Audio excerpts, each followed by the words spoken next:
Hello and welcome to Liverpool City Region's Creating Careers video series.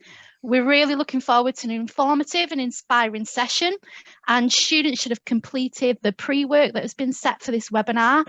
So today I am joined by Alan Burgess. Alan is Deputy Head of Procurement at the Walton Centre, and he has prepared a video for us. So we're going to watch that video, and then at the end we're going to go into some live Q&As where you'll be able to send Alan any questions in the question box, which is just below the screen. Cue video.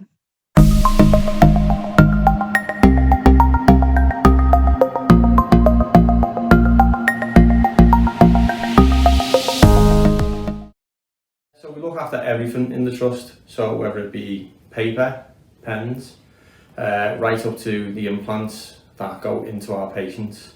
So really our job, it is a support unit, but it's really key, because if you don't have the right components, then the skills and knowledge that our surgeons and doctors have can't be put to the right use. We also get involved in big capital projects, so that's like MRI scanners, CT scanners, even works that happen in the trust. And really our job overall is to make sure that everyone in this trust can do the job that they need to do, and that's by working with our external suppliers. And what does a normal day look like for you, Alan? So at the moment, obviously with everything going on, there's a lot of PPE requirements, but generally the kind of pressures that come onto a procurement department is making sure that we do some cost analysis regularly. So I'll look at our expenditure across all our suppliers, which we use over 1,000, 2,000 suppliers really. So we've got to make sure that we kind of rationalise that supply base as well. So we want to be able to manage all our suppliers to make sure we're spending the right money with the right people. And then, as I mentioned before, we also look at the operational side. So we need to make sure that the orders are going out to our suppliers, things are coming in on time, and then once, kind of proactively managing our requirements of our end users and stakeholders. And what's it like working in this capacity in the NHS then? I've worked in a lot of industries. I've worked in pharmaceuticals, chemicals, and the pace of it is extremely fast in the NHS. So you've got to think about the requirements of each department and the services at each level. So every day we've got to make sure that we're delivering products and services to our patients. Now, we look after a range of thousands and thousands of products. So really to make sure that all those components are delivered every day is really difficult. And sometimes, obviously, which is the difficult thing about the NHS, so if you're looking at industries such as manufacturing, let's take Jaguar for example, they know how many cars they're going to be producing each year. In the NHS, we don't know how many sick people we're going to have. Yes, we can look at previous trends, we have to be prepared for every eventuality. And what you've also got to consider is there's a human life at the end of that. So if we're not proactively managing our stock levels and doing the best that we can, it's someone's operation's going to be cancelled, someone's not going to get the treatment that they need. So the risk is far greater than any of these other industries, which adds to the pressure, but it also adds to the reward. And that's one of the things that I like to do in the NHS, is I feel like I give back to the patients. And through that, I imagine you've developed quite a few skills. Yeah, so the kind of typical skills in procurement is negotiation, and it's really a people person job. So going back, I was always favoured the accountancy side, finance, and I kind of realised quite quickly in university that it really wasn't for me. I do like crunching numbers, I do like doing some data analysis, but I also like interacting with people. So this job, every day, I get to talk to different people around the trust, I get to speak to externals, and I get to develop those skills of trying to get the best outcome for our trust, whether it be price, delivery, or kind of negotiating how to work put new procedures in place and new ways of working. So it's quite an innovative job. It's not just a job where I sit at my desk and I try and buy something else. I've got to work at different ways to deliver that. What was your career plan when you were in school?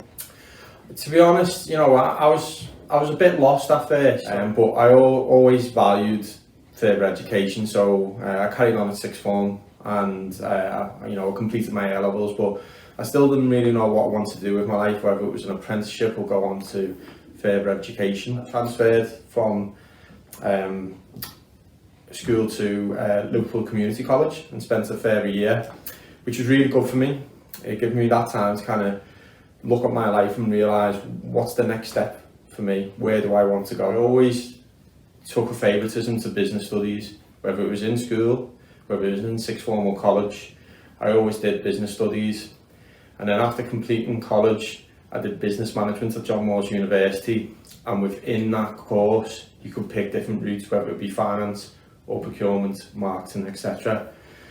So I did actually pick finance, and it was after 2 to 3 weeks of taking the finance module, as I say, I realised it wasn't really for me. And I think that's part of education, is finding out who you are and what you want to do in life, and taking that time to evaluate what do I want in the future. And when I finally found it, which was very at the end of my education, procurement, I specialised in procurement after transferring from finance, and that's what I've been doing ever since. Oh, that was a great video. Thanks for that, Alan. Lots of, insight into the role that you do. And it was also good because we, obviously had your colleagues on yesterday who were talking about NHS jobs in IT.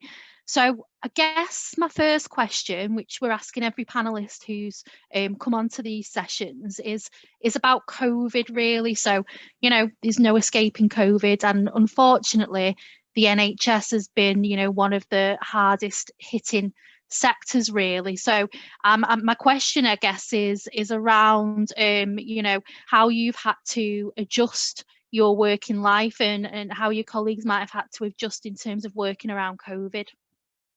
The roles and responsibilities, it really has changed, and my role has completely morphed into something else. So my day-to-day duties is more of a management of high-value tenders and procurement projects, where we're going out to buy, pieces of equipment worth millions of pounds, and key projects of spinal implants. But my day-to-day at the moment, my first responsibility will be looking at our PPE and to see if any issues have popped up overnight. We manage deliveries from the Ministry of Defence have been involved, and they are pushing out deliveries every day to us. So we used to operate a pull model where we would request what we require, but due to the shortage of PPE that we experienced, the central team took over, and they deliver goods every day. But then we had to do some analysis on gaps. So what are we receiving from the government, and what else do we require as a trust? So there was a lot of urgent requirements. April particularly was difficult, and people had to literally just get stuck in. I was, moving cages and pallets, which is something like I've never done in other organisations. But it was key to make sure that our clinicians got the equipment they required to fulfil their roles and responsibilities. So it has changed a lot. PPE, I can tell you a lot more about the guidance that we follow and the items and the brands that we use. But it's very rewarding, and that's the one thing about my role in particular, is when people get stuck and they haven't got those items, and they really are panicking about how am I going to do my day-to-day job, and you can get something delivered in earlier, or you identify an alternative, and just to see the relief on their face when you get those products in, to say, oh, that problem has disappeared. That's the most rewarding part of my job, when you can just see someone face to face, or over Teams, as we're doing quite a lot these days, and to see that the kind of the security and reassurance that we provide as a department. So PPE is a massive one, and it takes about 3 to 4 hours of my day now, which was never in scope and never imagined when I joined the Walton Centre last year. Yeah. Okay. So you've mentioned PPE there. One of the questions we've had in is, what kind of products do you buy on a day-to-day basis?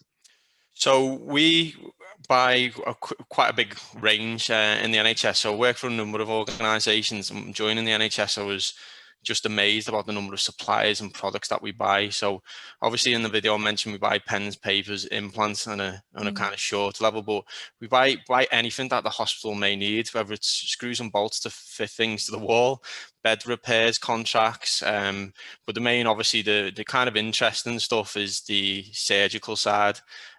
So one of the projects I worked on is intracranial pressure monitors. So these are sensors that they actually put into your head to measure the pressure it has. So, you know, if you have a concussion, your brain starts to swell. So you need to monitor that on a daily basis. And it's really interesting to kind of work with the suppliers to see the innovative products that they have. And when you're actually involved in these products at a, you know, a low level, kind of just, obviously you're just checking the finances and pushing it in, but it's really, once again, it's rewarding to say, oh, I've put an innovative product in, we're looking at one at the moment, and the treatment that it's going to deliver for that individual is just outstanding. It's going to be life-changing for that person. Yeah, I guess that's the beauty of, you know, what you do, you know, as well as your colleagues yesterday who joined us in IT. You know, it doesn't matter what role you've got in the NHS, there is also, you know, there's always that patient at mind, you know, and it's life-changing, it's saving lives, isn't it? So as you've been talking about the products, finance-wise, you know, what are we talking about here in terms of the value of products that you deal with? So they can range. We have these, they're called high cost tariff excluded devices, so HCTED for short, and you know, some of those devices are 20 grand each. So you know, the level of expenditure that goes into a patient sometimes is extremely high. I'm working on a contract at the moment which will be over £10 million. In other organisations, you know, equipment worth millions, and you know, it does really desensitize you when you come into work and you see these values. But the main aim is value for money, and that's what we say all the time. Are we getting value for money? If you need a piece of equipment, my role specifically is to make sure that the price we're paying is appropriate, because a lot of this equipment, it is life-changing, but it's not cheap. And you know, if I can, you know, ensure that we're paying the right price, sometimes you know, the projects that I've worked on, in many organisations, you're saving hundreds of thousands of pounds, and that can go obviously to, you know, another nurse working on site or buy another piece of equipment. Yeah, it's value for money, really, isn't it? Trying to get that. We've had a question in. What do you might mean by the word components in procurement? Can you give us an example? Yeah, so obviously when someone goes into surgery, they'll have like a list of requirements, and what we do, we have different models. So when I worked in manufacturing, and as I mentioned, Jaguar, but I work for a pharmaceutical company. They had something they call a BOM, which is a bill of materials, and every time they made that product, they just added to the bill of materials, and they knew exactly the components they require. We operate slightly different in the NHS due to the number of sick people that we have coming in varying, the conditions are different, and you know, obviously things can go wrong in certain scenarios. You know, people can, you know, progress worse or better. So we have to be prepared for every eventuality. So when we have our top-up service, which are our materials management team, they actually, we just top up the stocks, they go in and they make sure that every ward, stores or cupboard or everything that we look after is topped up to the maximum levels. So we have a maximum level and a minimum level, and anything that drops below the maximum level, we top up again to the top up level, and anything under a minimum level, we kind of escalate of issues that we haven't got enough stock, or what potential other areas can we take stock from and move it around the trust. So it's data is key basically in my role, and having that kind of, you know, proactive foresight of what potentially might go wrong, make sure that, you know, treatments are not cancelled, and we deliver the service that's required, really. Yeah, it sounds like a huge job, to be honest with you. So how many people are in your team? So we have 12 people in the team, which is divided into 3 categories. So we have 2 people in our systems team. So they basically look after people raise a request electronically, which goes to the budget holder, and then it comes through to procurement for a few checks, and then it goes out to the supplier. So they basically just manage it. It's like any other system, to be honest. You know, people forget passwords and people struggle to use it, and it's just general day-to-day, really. They also look after expediting orders when necessary. So if if we place an order and the supplier has a delivery date later than we require it, they will get in touch with the supplier and ask for it to be delivered earlier, or see what other alternatives that we have. We have a materials management team, which I mentioned just before. Yeah. So we have 4 people, and their job is to come in every day. They have a logistics solution called NHS Supply Chain, which is part owned by the government and run by a private organisation. And they basically, the cages turn up at the site and they're broken down by department. So they'll get those cages, they'll put away stock, and then then they'll go through the process of seeing what needs to be ordered and chasing those orders. And then finally, we've got a strategic team of 3 people as well. So they're on site to kind of deliver projects. So whether it be delivering cost savings, someone comes in and say, I need this new MRI, whatever it may be, they look at going out to the market, running a tender process and delivering that value for money. So we have an operational team, which is the systems and materials management people, and then we have the strategic team who are there to make sure that we're getting, once again, the best value for money. Right, great. So I've got a couple of questions that are going to require you to go a little bit back in time. So the first one is, how does the skills and knowledge you learn in school help you today? So a bit about, you know, your education and what you've learned in school. You know, how does that help you in your role?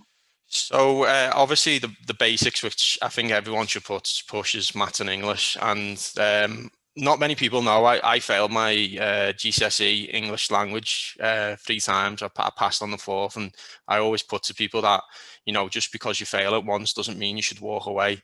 You know, go and have another go. And the people who have real success are the ones who are not scared of failure. So I just want to remind everyone out there that if you do have a problem in any education, just try again. Don't just throw in the towel.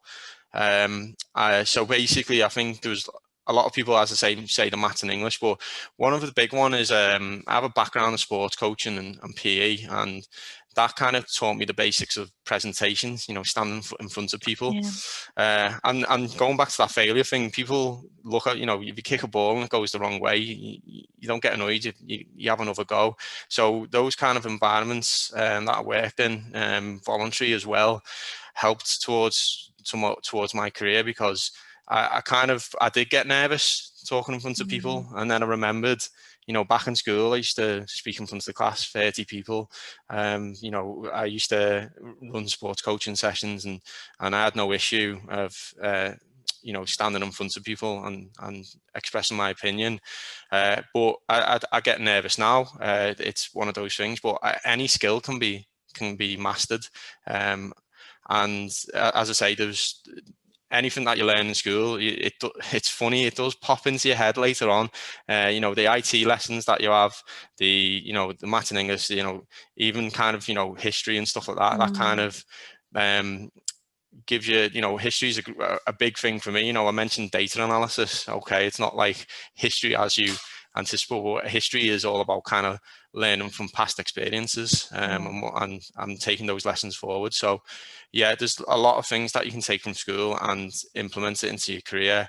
And sometimes you can think, well, why am I doing this? And then 10 years later, it actually pops into your head. So yeah, just remember the things that you are doing to kind of note them down and take them with you in the future.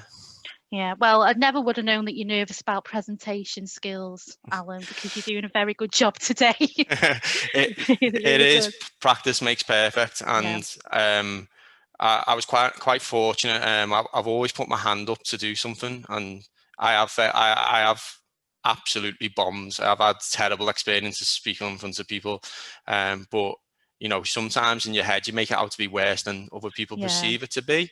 But I was quite fortunate, and I worked with my brother in a place, and he just nominated me for a few tasks which I might have shied away from, but it was really good experience. And that's what you got to take from your life, that everything you do in every lesson, whether it, you know, from school, further education, even just out and about in daily life, you take those experiences and use them positively in the future.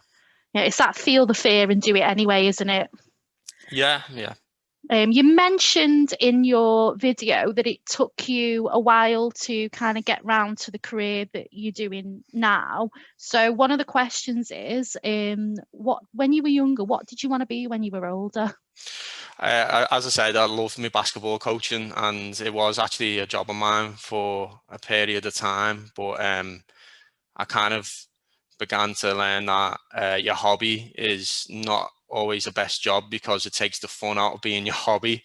So when I actually went to play basketball after coaching it for 8 or 9 hours, I didn't get any enjoyment out of it. It was it was a passion of mine, and I would have most probably loved to kind of being a coach and be in the NBA or something like that. But I kind of moved over to procurement, and I kind of got a bit of a buzz from working in procurement as well. So some of the kind of things that really kind of excited me about working in, as a basketball coach, I got that kind of same enjoyment out of procurement. But it does take time. Someone said to me when I was 18, I didn't know what I wanted to do till I was 25, and I started in procurement around 24, so not far off. And it is about that kind of taking a bit of a chance and experience, and I took my time trying to work as a basketball coach, and I'm glad I took a few years. I tried to start up my own company as well, and I'm glad that I really had a go at it, and I said, you know what, it's not actually for me. It's not something I want to continue further, but I'm glad that I thought it wouldn't maybe be a regret when I was older if I didn't take that chance and do something I loved. Yeah, I think it's, what you've said, a career path isn't just linear, is it? You can move in and out of different places, you can progress, you can completely, change the sector that you work in. You've mentioned a lot about the different transferable skills that you've had in terms of, being young and in school, and especially in sport, and, presentation skills. And one of the questions that we've got in is all around IT. So do you feel that you need good IT skills to work in finance? Yes, I would. I'd say you should kind of focus on it a little bit more than is kind of maybe expressed to you when you kind of see a finance role, because one of the kind of successes in my career was being quite good at Excel, and I actually paid myself and did a course from Groupon of all places for £30. But the skills that I got from that course was just phenomenal. It was just I carried it forward, and I've taught my colleagues those IT skills. Now, don't get me wrong, you might be able to get by, but the good thing about any IT skills is it makes your job more efficient. And when I start a role in any organization, the first thing I look at is what kind of improvements can I make, and to be honest, most of them are in Excel. What can I do to make things faster? And in a couple of organizations, one was Alder Hay. It took me 3 days to create a spreadsheet, which was like banging my head against the wall at one point, because it was my life for 3 days. But it actually saved me like 200 hours a year, and that was for every year that we worked there, and potentially more. So yeah, I think if you do kind of look into finance, I would kind of take a bit of an interest on the IT side, but there is a limit at the same time.